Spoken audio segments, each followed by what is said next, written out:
All right. Want to say shalom, y'all. Shalom, shalom, shalom.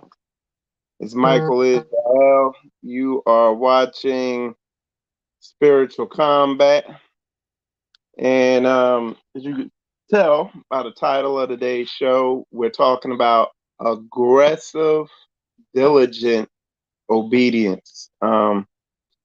And it's funny because I kind of came up with this yesterday, but I was watching a video today that Pastor Dow put up on Patreon, and I didn't even make it through the whole video. Just about Pastor was just showing he's building that building out there, talking about laying the corners, and I just remember from past videos how uh, diligent and how meticulous it is laying the corners of a building, which is something I didn't know. But when you're laying those blocks for the corner, how accurate and how on point you got to be putting those blocks down there. And then I got to thinking how few people you could count on to really do that and not screw it up. And that kind of led me right back to the title of my show, where there are times in life where stuff has to just be done with the highest standard of excellence. And there's things in our lives that have to be done with the highest state of excellence and perfection and meticulously thought out and everything.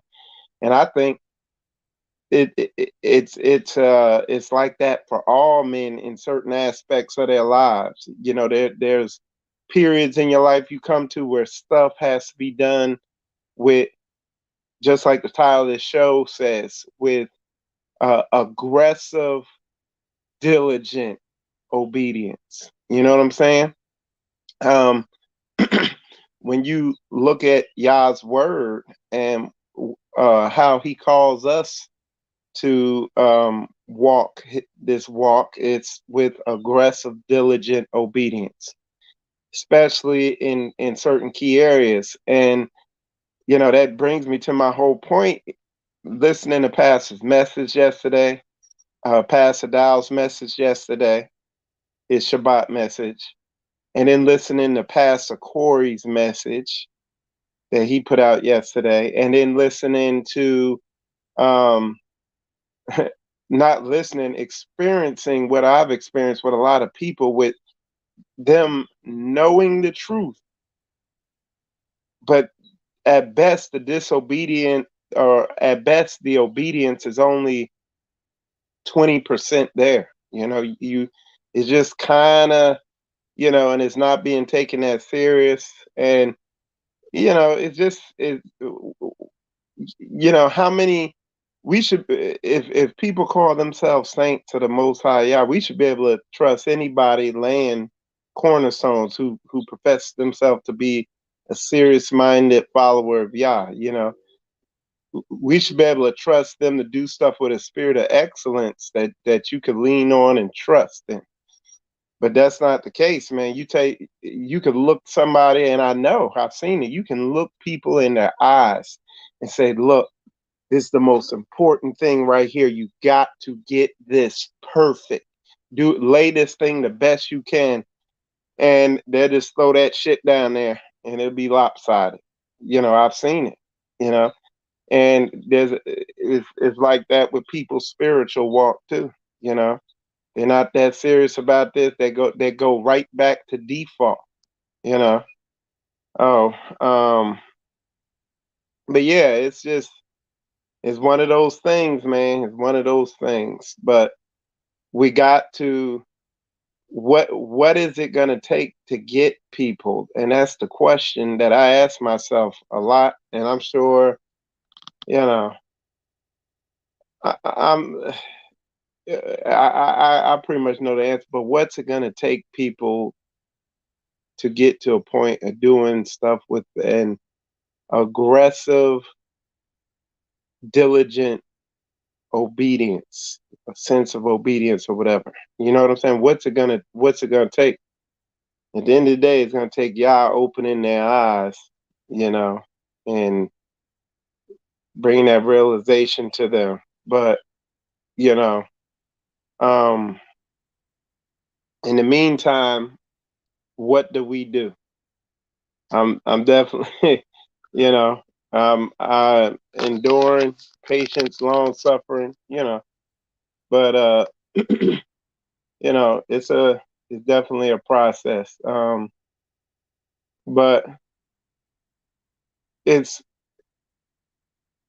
it's like the one of the things I kind of observed, and one of the things I see is that some people, and even me, way back in the day, um, I ain't gonna say way back in the day, but me before came into the full understanding, I didn't understand how to do things except what I like doing or whatever you want to call it. Um, I didn't understand how to do stuff with an aggressive, diligent sense of obedience. I didn't understand how to do stuff by my own will,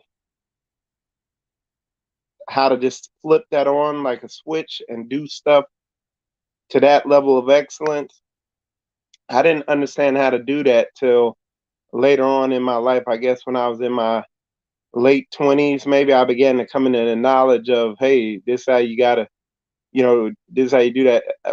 Prior to that, it was I would do stuff to that level of excellence that I desired to do. You know what I'm saying? Unknowingly, it was stuff that I enjoyed doing, and I would do it to that level. Anything else, I just kind of half-ass it, without a spirit of excellence. So, um, but my thing now with, you know, it's a little different because we're in the truth.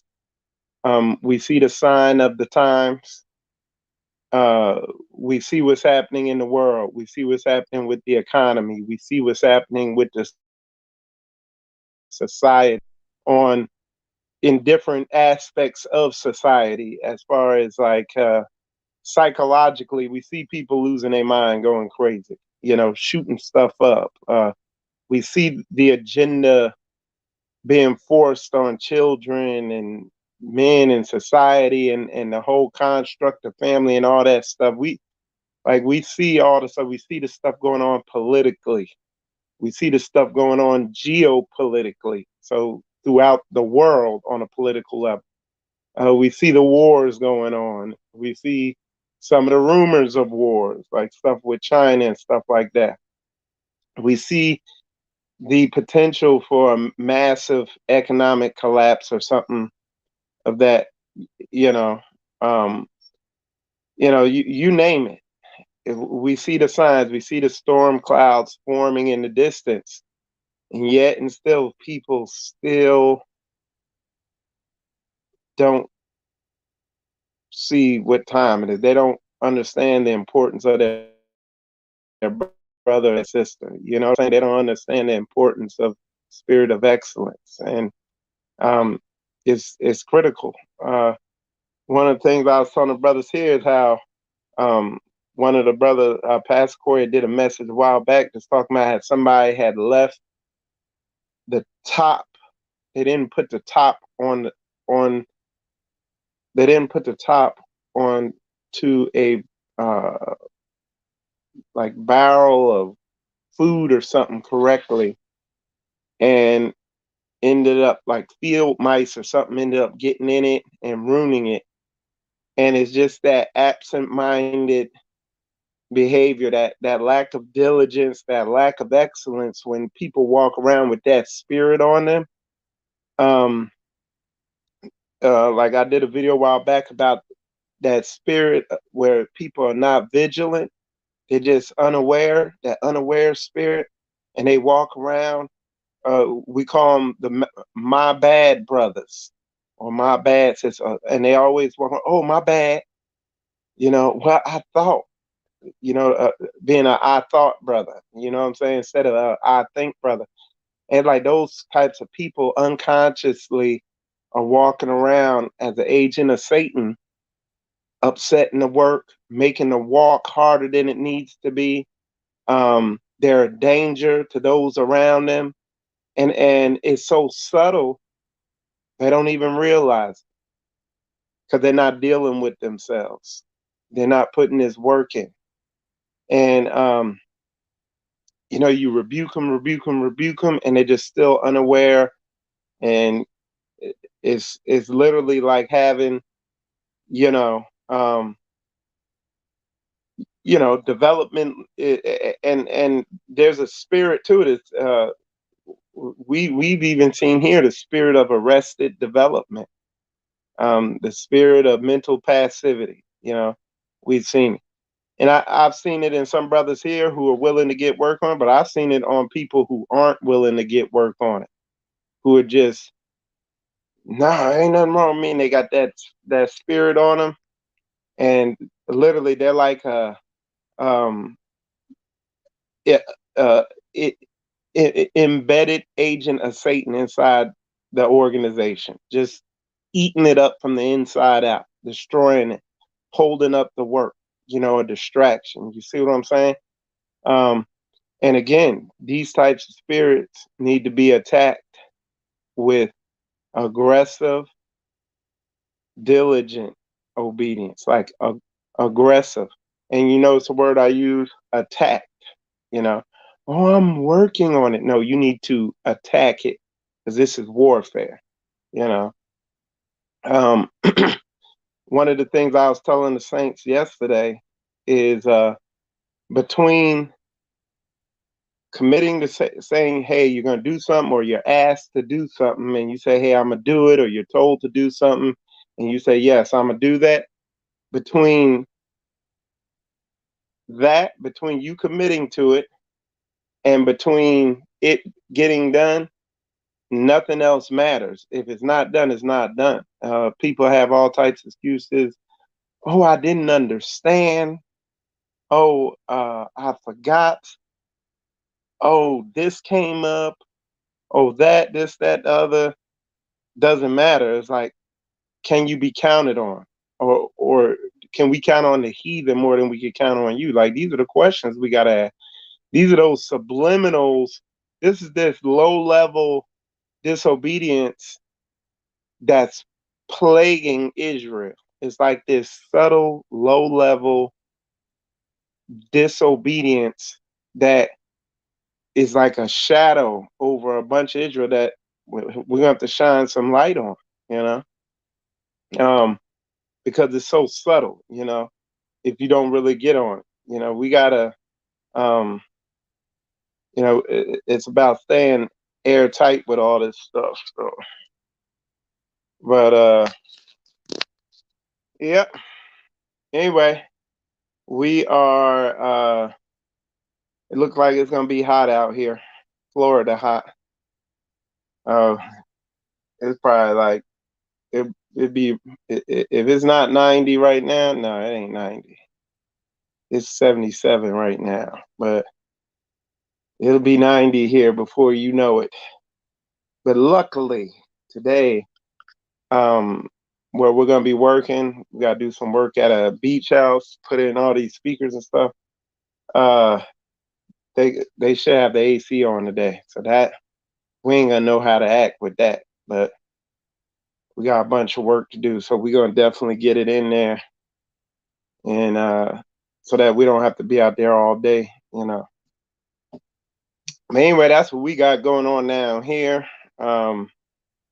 We are also making arrangements, getting things in line so we can transition to Tennessee. We are going to be, the Straightway Florida Assembly will be moving up to Tennessee here in the coming weeks and maybe month. Might be a little longer for the full transition to take effect, but we definitely not sitting here playing around, tiptoeing through the tulips. Straightway Florida as a whole is definitely about that action. You know, I be telling the brothers, they could tell you, feast after feast, year after year. Uh, I tell the brothers, I'm like, hey man, we shifting gears. Hey, we shifting gears. Lately, I be telling brothers, hey, you better hold on tight because we shifting gears. Because as we've been shifting gears lately, Negroes been falling off. They ain't been holding on tight enough. And hey, it is what it is. So somebody said, you're leaving Florida. Yes, ma'am, we are. We are following the guidance and the leadership, or we're following the guidance of our leadership and of our shepherd. And he said, get out of those cities. He also said, if you get out of New York, you know, you better get out of there. Get out of California. He also said, get out of Florida. And if you look at, you know, um, us, we be all over Florida.